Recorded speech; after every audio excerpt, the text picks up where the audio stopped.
guinéenne, la RTG, a célébré hier son 48e anniversaire, un événement qui intervient dans un contexte de refondation, de profonde mutation de ce média d'État. Mohamed Bari, quelle lecture on peut en faire? Bon, la première lecture, c'est qu'il faudrait quand même, voilà, pour un début, quand même saluer la mémoire, notamment des pionniers qui ont œuvré également à l'ancrage de la RTG, notamment qui célèbre, comme vous l'avez rappelé, notamment ses 48 ans, mais aussi ces journalistes également qui continuent de travailler et qui ont accepté de reprendre le flambeau, qui fait qu'aujourd'hui, la RTG désormais qui se dessine comme étant une sorte de patrimoine national vivant en Guinée. Il faut le rappeler quand même que c'est un fruit de la coopération entre la Guinée d'Ahmed Sékou Touré et puis le guide de la révolution libyenne, Mohamed Kadhafi.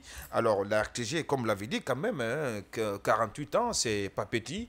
Il faut rappeler quand même que c'est un média qui a joué un rôle très important en ce qui concerne également l'éducation et la sensibilisation des populations, en passant par la promotion de la loi, de la paix, mais aussi et du vivre ensemble. Donc c'est un média qui a joué largement ce rôle. Maintenant, la RTG, pour moi, doit se refaire, si vous permettez l'expression, parce que tout simplement, aujourd'hui, quand vous passez sur scanner les programmes de ce patrimoine national, avant, on avait quand même des fenêtres très importantes qui permettaient quand même à l'éducation de la masse. Je rappelle, je me souviens également de ces programmes dédiés également à ces comédiens guinéens, notamment on avait Léoru Guéré, on avait Benso Sodia, on avait, c'est pas, et le groupe de la Guinée forestière, il y a son nom qui m'échappe, également, Kendeka de la forêt. Donc il y avait quand même toute une brochette. Qui était l'un des... Voilà, il y avait toute une brochette de programmes ludiques qui permettaient quand même d'éveiller les consciences. Donc aujourd'hui, quand vous regardez les RTG, bon, à ma foi, je n'ai aucun pouvoir de critiquer le programme établi par la direction, mais j'estime quand même que quand vous comparez le programme d'antan de la RTG et le programme de maintenant, pour moi, il y a un chevauchement parce que quand vous êtes un média national, il faut que vous participez à votre manière, notamment de l'éducation. Donc, ces programmes qui non seulement valorisaient nos patrimoines culturels parce que c'était fait dans les fonds fins des villages de la République de Guinée, on voyait certaines choses, il y avait des messages qui étaient derrière, notamment ces artistes-là, et ces troupes Benso-Sodé et autres. Donc, aujourd'hui, tout ça a disparu. Et l'autre chose également, quand vous regardez, quand vous tombez sur ces médias, voilà, à part le journal, je me dis que quelques émissions, on ne se croirait pas en Guinée parce que les Sud-Américains, à travers leurs séries, prennent la part belle mais déjà quand même, dans le programme. Donc moi, j'estime je sais quand même, Mohamed Bari, qu'il y a on va dire, un défi par rapport au contenu à donner aux médias, à ce média d'État, mais quand même, il y a des efforts aussi non, non. À ce niveau. Non, alors, si tu nous allons revenir rapidement, je juste pour placer ça. Je vous donne la parole tout à l'heure. Juste pour placer ça.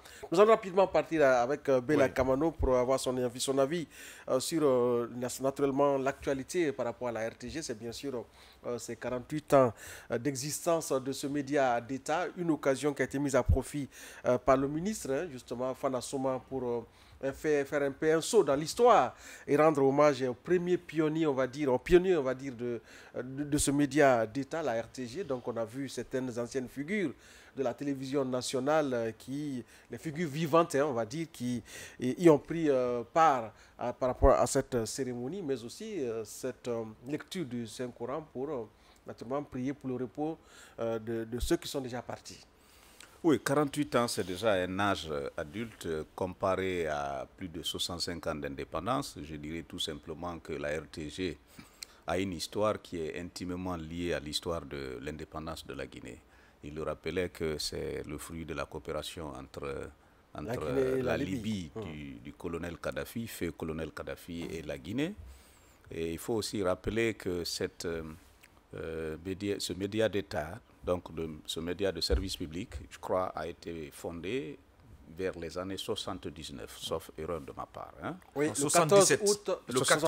14 mai, pardon, 77. Donc c'était une erreur, c'est en 77. Ouais.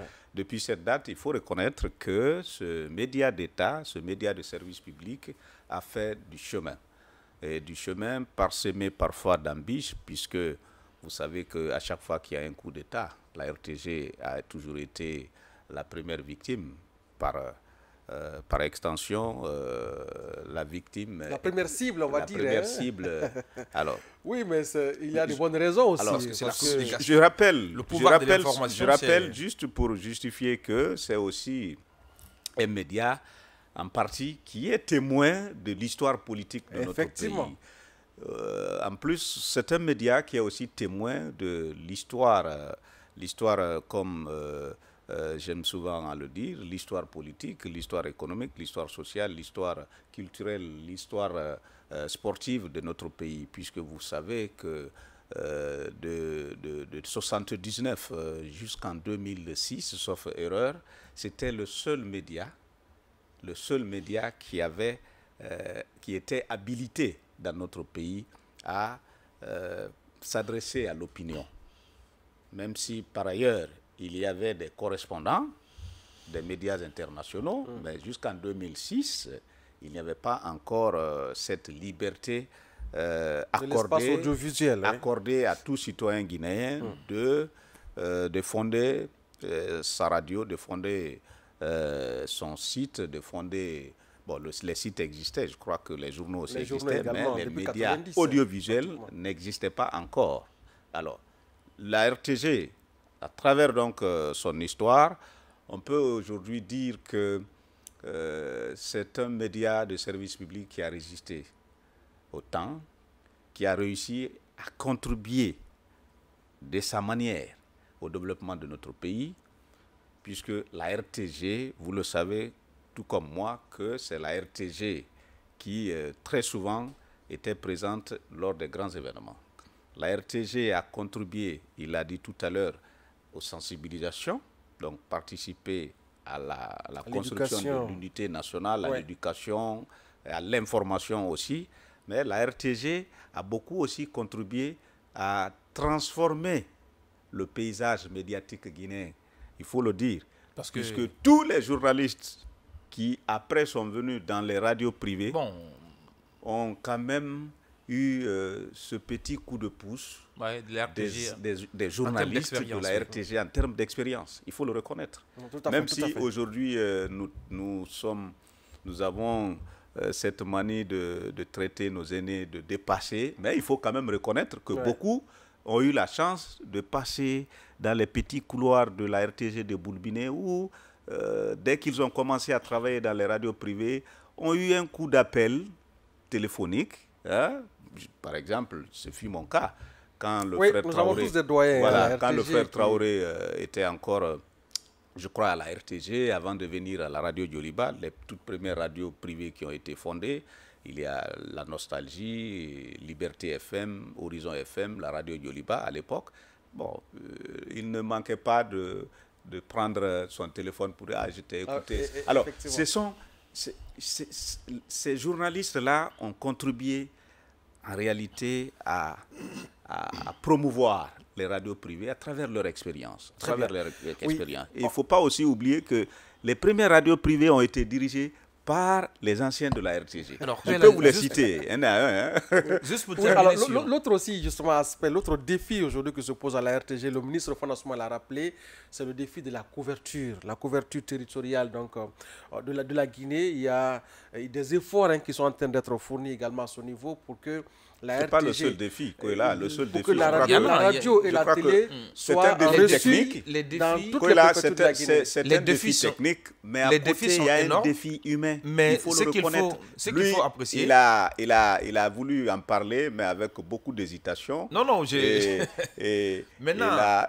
ce qu'il faut... Il a eu peur d'attaquer. Il faut se dire la vérité. Je suis quand même heureux de voir que sous la gestion du président de la République, le général Mamadi Doumbouya, on a pensé un peu à ce qu'on appelle une sorte de rajeunissement du personnel de la RTG, parce qu'avant, vous aviez des travailleurs attitrés, malades parfois, qui ne peuvent pas travailler, qui sont des titulaires, alors que la cheville ouvrière, quand même, était des stagiaires. Donc, grâce au président de la République, désormais, vous avez vu dernièrement, notamment, des jeunes journalistes ont profité de cette situation pour faire un test et puis être employés. Maintenant, les défis de la RTG, pour moi, il y a un défi, comme vous dites, de couverture. Parce qu'aujourd'hui, une radio nationale et une télévision nationale qui devrait être notamment l'outil au service de l'État en termes de sensibilisation et d'information, vous avez même certaines grandes villes, des préfectures de la République de Guinée, la RTG n'est pas accessible. Ça, c'est un premier défi. Ouais.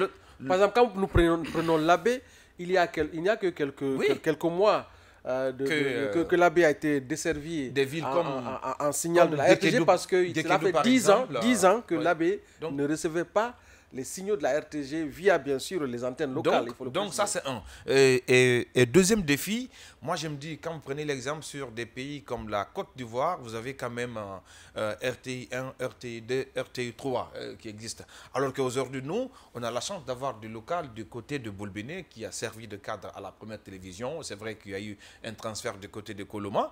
Qu'est-ce qui empêcherait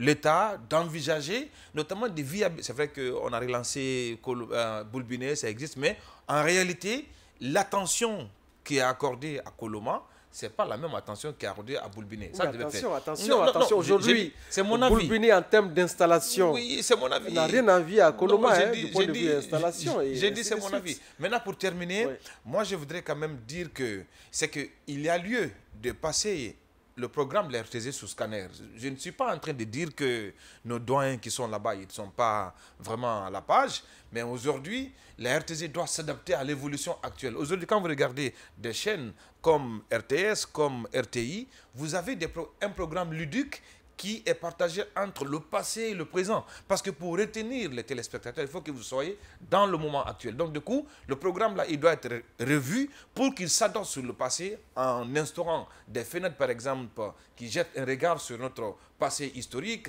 passé politique, passé social, économique, mais aussi des émissions attractives. C'est vrai qu'il y en a, mais bon, le contenu n'est pas... Donc, je ne suis pas en train de me transformer en spécialiste. Mais ce qui reste clair, quand même, c'est une fierté pour nous d'avoir un média au service de service public de l'État, quand même, qui a joué toute sa partition. C'est vrai, maintenant, avec l'évolution de la technologie, elle doit se réinventer. Oui, quoi qu'on dira, il faut quand même reconnaître que la RTG a quand même résisté à tout. Et je sais qu'elle va continuer de résister à tout, mais les défis restent énormes. Et ça, c'est des défis qui datent de très longtemps. Vous avez tout à l'heure cité les défis techniques, c'est la couverture nationale. Je crois qu'il faut nécessairement que cela se passe, que cette couverture soit effectivement nationale. Je crois qu'avec la coopération japonaise, la coopération d'autres pays, parce et que même des institutions, c'est possible. L'information, c'est le pouvoir. La RKS, par exemple, la Direction générale de la radio rurale, par exemple, est très souvent soutenue par des institutions. C'est possible que la RTG aussi le soit. Mais à côté du défi technique, il y a le défi humain. Et nous ne sommes pas en train de jeter de l'opprobre sur tout ce que nos confrères de la RTG ont fait et qu'ils continuent de faire. Mais il faut quand même reconnaître qu'en comparant la RTG aujourd'hui aux autres médias d'État de la sous-région, on est quand même dans cette logique de reconnaître que nous avons un média qui a besoin quand même de renforcer les capacités du personnel chargé de l'animer. C'est ça aussi la vérité. Puisque un bon média, c'est d'abord, à mon avis, les équipements, c'est la grille des programmes.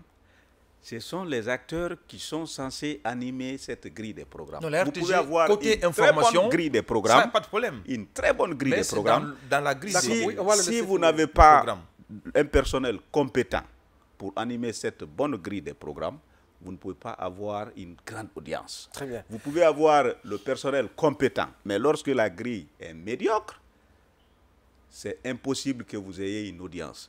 Aujourd'hui, à la RTG, à mon avis, il s'agit de revoir non seulement la grille des programmes pour l'adapter aux réalités et au contexte, mais aussi revoir comment confier cette grille à un personnel qui a vraiment les compétences qu'il faut pour l'animer. Sinon, le défi financier, c'est vrai que jusque-là, c'est l'État guinéen qui continue de prendre en charge les travailleurs de la RTG. Mais à un moment donné, je crois que c'était sous Lansana Conté, on avait transformé la RTG, on a tenté en un office. En un office comme le RTM du Mali, par exemple. RTM au Mali, comme, mais même la radio-télévision sénégalaise, la radio-télévision ivoirienne. C'est pourquoi ces radios sont en train, petit à petit, de se démultiplier. Parce que ce sont des offices.